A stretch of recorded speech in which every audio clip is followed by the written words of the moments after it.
ഇനി ഗൾഫ് മേഖലയിലെ ചില പ്രധാന വാർത്തകൾ നോക്കാം. 2025 ആദ്യ 9 മാസങ്ങളിൽ UAEയുടെ എണ്ണ ഇതര കയറ്റുമതി $579 ബില്യൺ വർദ്ധിച്ചു. ഇത് 2019 കയറ്റുമതിയുടെ 3 ഇരട്ടിയാണ്.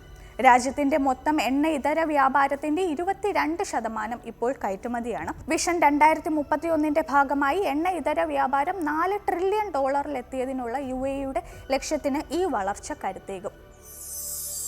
ബഹ്റൈനിലെ വിദേശികൾ രാജ്യത്ത് വരുത്തിയ സാമ്പത്തിക ബാധ്യതകളും കടങ്ങളും തീർക്കാതെ രാജ്യം വിടുന്നത് തടയാൻ പുതിയ നിയമനിർമ്മാണം ലക്ഷ്യമിടുന്നു.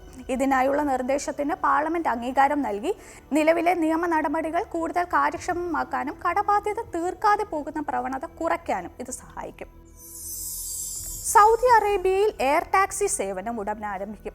സൗദി അറേബ്യയുടെ General Authority of Civil Aviation Archer Aviation Inc എന്ന കമ്പനിയുമായി ധാരണാപത്രം ഒപ്പിട്ടു. ഇതിലൂടെ electric vertical take off and landing eVTOL air ടാക്സികൾ സൗദിയിൽ വിന്യസിക്കുന്നതിന് നിയമപരമായ മാർഗം ഒരുക്കും. Riyadh, Jeddah, Red Sea Global പോലുള്ള പദ്ധതികൾ ഉൾപ്പെടെയുള്ള നഗരങ്ങളിൽ ഈ സേവനം ഉടൻ ആരംഭിക്കാൻ ലക്ഷ്യമിടുന്നു. UAEയിൽ പലിശ നിരക്ക് കുറച്ചു. അമേരിക്കൻ ഫെഡറൽ റിസർവ് പലിശ നിരക്ക് കുറച്ചതിനെ തുടർന്ന് US ഡോളറുമായി ദിർഹം ബന്ധിപ്പിച്ചതിനാൽ UAE സെൻട്രൽ ബാങ്കും പലിശ നിരക്കിൽ കുറവ് വരുത്തി. 2025 മൂന്നാമത്തെയും അവസാനത്തെയും നിരക്ക് കുറയ്ക്കാനാണിത്. ഇത് ഭവന വായ്പകൾ, വ്യക്തിഗത വായ്പകൾ എന്നിവയുടെ ചെലവ് കുറയ്ക്കാനും സാമ്പത്തിക വളർച്ചയെ ഉത്തേജിപ്പിക്കാനും സാധ്യതയുണ്ട്. ദുബായിൽ ട്രാഫിക് കുറയ്ക്കാൻ വൻ പിഴകളോട് കൂടിയ പദ്ധതി. ദുബായിലെ ഗതാഗത സുരക്ഷ വർദ്ധിപ്പിക്കുന്നതിനും തിരക്ക് കുറയ്ക്കുന്നതിനും ദുബായ് പോലീസ് 3 പുതിയ തന്ത്രങ്ങൾ പ്രഖ്യാപിച്ചു.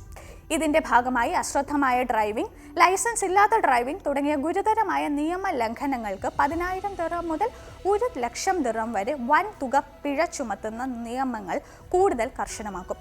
ഡ്രൈവർമാരുടെ പെരുമാറ്റം നിരീക്ഷിക്കാൻ പുതിയ സ്മാർട്ട് സംവിധാനങ്ങളും നടപ്പിലാക്കുന്നു. UAEയിൽ മൃഗങ്ങളുടെ അവയവ കൈമാറ്റത്തിന് കർശന നിയമം. മൃഗങ്ങളുടെ അവയവങ്ങൾ നോൺ ഹ്യൂമൻ ഓർഗൻസ് മനുഷ്യനിൽ മാറ്റിവയ്ക്കുന്നതുമായി ബന്ധപ്പെട്ട ഫെഡറൽ ഡിക്രി ലോ UAE സർക്കാർ ഭേദഗതി ചെയ്തു.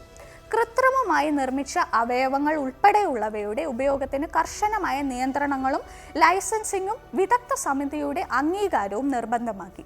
നിയമം ലംഘിച്ചാൽ 1,00,000 ദിർഹം മുതൽ 2 മില്യൺ ദിർഹം വരെ പിഴയും തടവും ലഭിക്കും. ഗൾഫ് രാജ്യങ്ങൾ എയർ ടാക്സി പോലുള്ള നവീന സാങ്കേതിക വിദ്യകളിലും എണ്ണ ഇതര കയറ്റുമതി പോലുള്ള സാമ്പത്തിക പരിഷ്കാരങ്ങളിലും പൊതുസുരക്ഷയിലുമൊക്കെ അതിവേഗം മുന്നോട്ട് പോകുന്നത് ഈ മേഖല ഒരു ആഗോള കേന്ദ്രമായി മാറുന്നതിൻ്റെ വ്യക്തമായ സൂചന നൽകുന്നു. ഈ പരിഷ്കാരങ്ങൾ ഇവിടുത്തെ പൗരന്മാർക്കും പ്രവാസികൾക്കും കൂടുതൽ മികച്ച അവസരങ്ങളും ഉയർന്ന ജീവിത നിലവാരവും ഉറപ്പാക്കാൻ സഹായിക്കും.